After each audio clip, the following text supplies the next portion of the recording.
Alright guys, today it's all about the cylinder head. The cylinder head is going to be located on top of the engine block and it's going to be bolted directly on top of that. But the cylinder head pretty much contains the majority of the moving parts of your engine. So there's a lot to go through today, so let's just jump right into it. So first off, most of the parts in the cylinder head you'll probably never see. There's actually a cover that goes on top of the cylinder head, just called the cylinder head cover, and it's going to cover pretty much everything that we're going to talk about today. So the only way you're ever really going to see most of these parts is if you're doing some major extensive engine work. Also, if you ever hear a mechanic use the word valve train, this is going to be what they're talking about. Pretty much everything that's located inside of the cylinder head. It's pretty much just anything that helps control and operate the intake and the exhaust valves. So one of the biggest components of your cylinder head is going to be a camshaft. And that is literally just a shaft with cams on it. And a cam is just these little lobes that are on top of the shaft here. And it's pretty much just going to be anything that turns anything from rotational motion into linear motion. Anything pretty much that goes around into moving it up and down. So there's pretty much two different types of engines. There's going to have one with the camshaft down below inside the engine block, and the other is where the camshaft is up above in the cylinder head.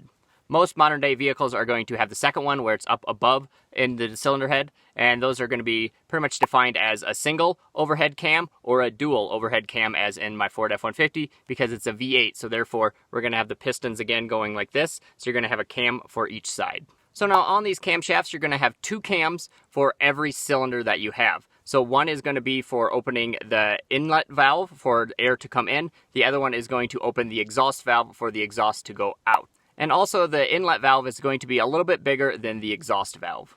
So the way the whole camshaft works, it's actually connected to the crankshaft, which is the one down below in your engine block that gets run by the pistons. It's going to be connected by a belt or a chain, and that chain is going to move pretty much at a 1-to-2 ratio. So when the crankshaft down below goes one full turn, the camshafts are smaller up top and they're going to do 2 full turns. So that correlates because when the piston goes up and down and it makes combustion, you're going to need that to open up the valves and let out the exhaust at the same time. So for every one full crank of a piston, it's going to let air in and let air out.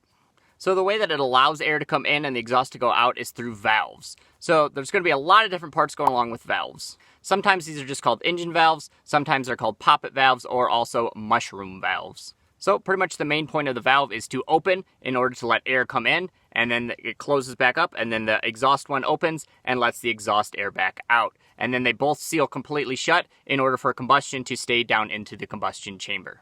So some different parts of the valves is, one is just going to be the valve spring. The valve spring is pretty much just going to make the valve stay shut. Next is just the valve spring retainer, which pretty much just helps maintain where the spring is located. Next is the retainer lock, which is just located between the retainer and the tip of the valve. There's also a valve seal, which is located on the stem of the valve, just under the spring. And what that does is pretty much just prevents any leaks in the cylinder head. There's also a valve guide that's pretty much just guides the valve. And also there's a valve seat, which is pretty much just going to be where the valve sits when it's closed and forms a nice good seal in order to keep the combustion down below in the combustion chamber. Then lastly, there's going to be the valve lifter and the rocker arms. These are going to be for those two different types of engines I was talking about before. So the valve lifter is going to be the one where the cam is up above in the cylinder head, and it's pretty much just going to hit directly onto the valves, just like this, and push the valve open and closed. On the one where the cam is down below, it's actually going to turn, and it's going to hit a push rod, and the rod will go up into the cylinder head, and therefore then it'll hit a rocker arm, which pretty much pivots, looks like this. So it'll hit one side and it'll push the other side down, and that other side that pushes down will be pushing onto the valve to open and close them. So now in this version you're actually going to need a middle part, which is called the tappet, which is going to turn that rotational motion again from the camshaft into linear motion up and down into the valve. So moving right along, another part of the cylinder head which is very important is going to be the head gasket, which is going to be the gasket between the engine block down below and the cylinder head up above. It's pretty much just going to seal it off completely, therefore not allowing oil or coolant or anything to spill out over the sides, and also it forms a nice seal in order to keep the combustion down into the combustion chamber. So another very important part are going to be the intake and the exhaust manifolds. You've probably seen them before. They look like this. And it's pretty much the intake one is going to take all the air from one tube and pretty much divide it into 4 tubes or however many cylinders you have. And therefore that's going to allow the air to go into the combustion chamber. Now once combustion happens, you have exhaust in the combustion chamber that needs to pretty much go away. So in order to do that, it goes out pretty much the opposite way, just out a different set of tubes, and it's going to go down and into your exhaust pipe and out the tailpipe.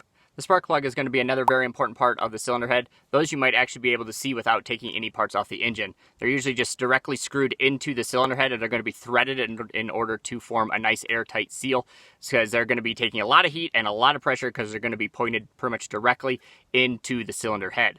So the spark plug works off electric current, and it's pretty much timed perfectly in order to spark at the right time in order to not have a misfire. So a misfire is pretty much when either you don't have enough air, you don't have enough fuel, or you don't have the spark at the right time in the combustion, and therefore your engine's going to kind of sound like it's knocking.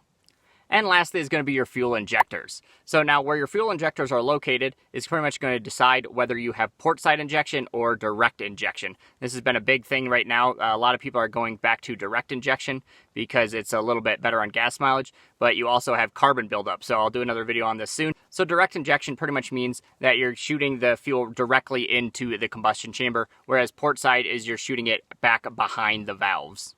And lastly, it's just going to be a bunch of different channels that allow coolant and oil to go through your engine. And in order to keep everything lubricated, in order to keep everything cool, if you didn't have those, your engine would not last for very long. So there you have it, guys. That's your cylinder head in a nutshell. If you guys have any questions on anything, make sure to leave them in the comments below. Otherwise, we'll see you guys next week as we dive deeper into the engine.